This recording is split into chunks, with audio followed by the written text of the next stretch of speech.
कतनो छौड़ी ते सुनर बारे बाकी सलेंसर तोहर करिए होई। हाँ ससुर के नाती तोरा दीदी के सलेंसर तो एकदम दूध खानी उजर होई।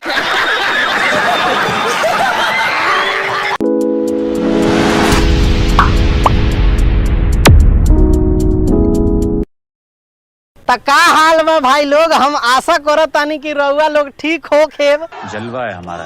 आ क्लिप देख के तो समझिए गइल होखेम कि आज हम केकरा गाड़ी में मिर्ची लगावे वाला बानी। तो चली ना बिना लाड़वा लहसुन के एकरा के ठेल के रेल बना दिहल जाओ। खाली फेस चमकावाला से टेस्ट ना करेम। आज होने अगर किस करे के मन ना बा तो हेने आओ ना। लेकिन क्यों? तोरा मुहवा से निमन तो हमर नीचवा के बा। आजे नु साफ कइले बानी एकदम चिकन चटाचट। सच कहो तनी मूड फ्रेश ना करे। अरे कोनो बात ना, मूड ना फ्रेश करबे नहीं, लेकिन तारा मुंह में लेला से हमर मूड जरूर फ्रेश हो जाए। क्या बात है सर, क्या बात है सर। भोले गदराई गइले हमरा लगाई गइले। कितना सुनर बाड़ू, बाकी तोहनियों के बहिन से हिट होखे के हीरोइन बने के सपना नु बा।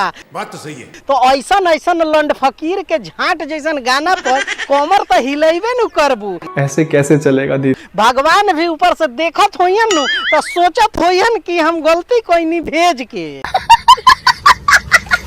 कतनो छौड़ी ते सुनर बारे आई लाइक इट, बहुत सुनर बिया रे, तोरा दीदियों से बढ़िया।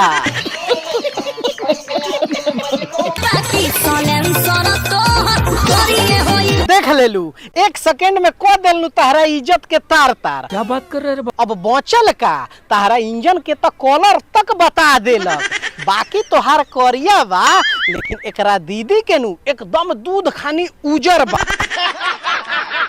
तो चली ना सन एकरा सलेंसरवा में मूसर डाल के घी निकाल लिहल जाओ। मार चोक दिए भैया जी आप तो। ना ना रुकी लोगी, रुकी रउआ लोग रुकी, हम जातानी देख के आवतानी की बाकी करिया तो चलल जाए। ठीक है, मिलतानी हम अगला वीडियो में, लेकिन जाए से पहले नु लाइक शेयर कमेंट कर ले हम लोग। आ ये वीडियो अगर फेसबुक पेज पर देखत होखेब तो पेज के फॉलो कर लेब। आ यूट्यूब चैनल पर देखत हो तो एकरा दीदी खातिर चैनलवा के सब्सक्राइब कर लेब। मिलतानी, बाय बाय, टेक केयर, जय हिंद।